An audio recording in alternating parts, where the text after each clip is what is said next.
Welcome! Today we're diving into something a little different, a hands-on case study. We're going to use Python, one of the most powerful tools out there for data analysis, to see how we can take a simple spreadsheet of sales numbers and pull out a clear, actionable business strategy. We really believe that the best way to learn is by doing. So for this explainer, we're skipping the heavy theory and jumping right into a complete visual analysis project, from start to finish. You're going to see every single step of the process. So here's our game plan. We'll kick things off with why visuals are so powerful.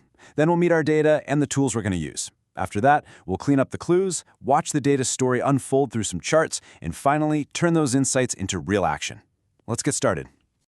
First up, let's talk about why we're even doing this. You see, our brains are just hardwired to process images. A good chart or a graph can tell you a story that 1,000 rows in a spreadsheet would totally hide. That's the real power of visual analysis.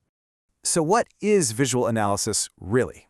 Well, it's basically the process of turning all that raw data into graphical formats.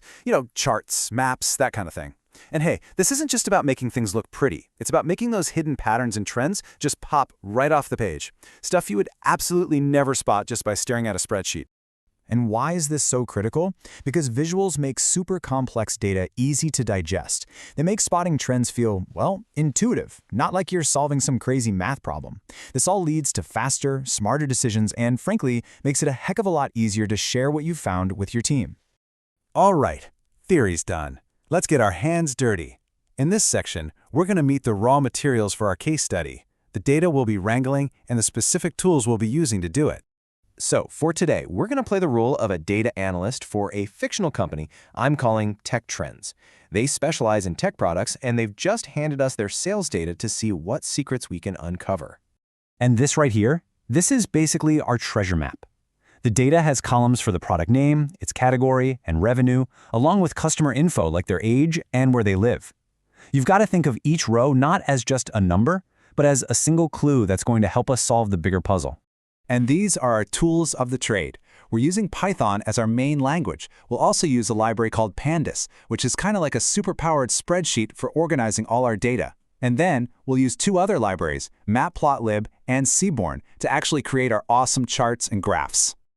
Okay, before any great analysis can happen, there's this super important first step that every good analyst takes very seriously: data preparation. It's kind of like a detective cleaning up a crime scene to make sure every single clue is crystal clear and totally reliable.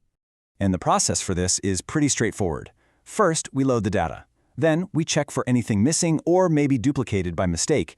We fix any weird inconsistencies. And finally, we make sure all our data is in the correct format. For example, making sure revenue is stored as a number, not as text. This builds a solid foundation for everything that comes next. Now for the really exciting part. With our data all clean, we can finally start asking questions. And remember, every single chart we create should be designed to answer a specific, meaningful question about the business. Let's see what Tech Trends data is trying to tell us. So first things first, and it's the most obvious question for any business, right? Where's the money coming from? We need to figure out which of Tech Trends' product categories are their biggest cash cows. And boom, with a simple bar chart, the answer just jumps right out at us. The revenue from electronics and software is just towering over the other categories. The data is speaking very, very clearly here. And that right there is our very first actionable insight. Tech Trends now knows it should probably double down on its electronics and software categories. This one chart can help guide marketing budgets and future product development. Pretty powerful, right? Okay, so we know what is selling. The logical next question has to be, who is buying? Let's dig into the customer demographics a bit.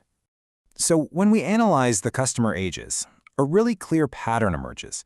Sales aren't spread evenly across all age groups at all.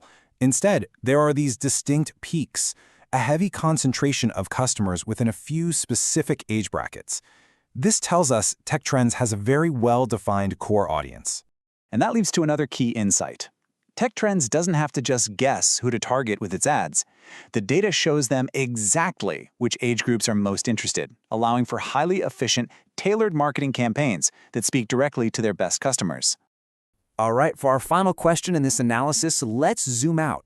We know what's selling and who's buying it, but where are they? Which geographical regions are driving the most sales?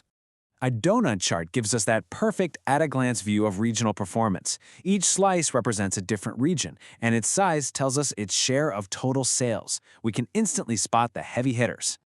The takeaway here is all about strategy. Tech Trends can now confidently decide where to focus their sales teams, where to ramp up regional marketing, and maybe even where to open new physical stores. The data completely removes the guesswork. So we've asked our questions, we've visualized the answers, now let's bring it all together. This is where we connect the dots and turn our findings into a clear, strategic plan. So what's the story our data told us? Well, first, focus product development on the top categories, electronics and software.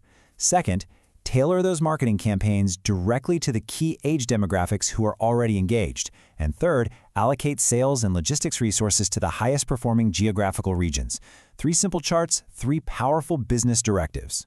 Think about it. Using just a few lines of Python and some basic visualizations, we've turned a simple data set into a strategic business plan.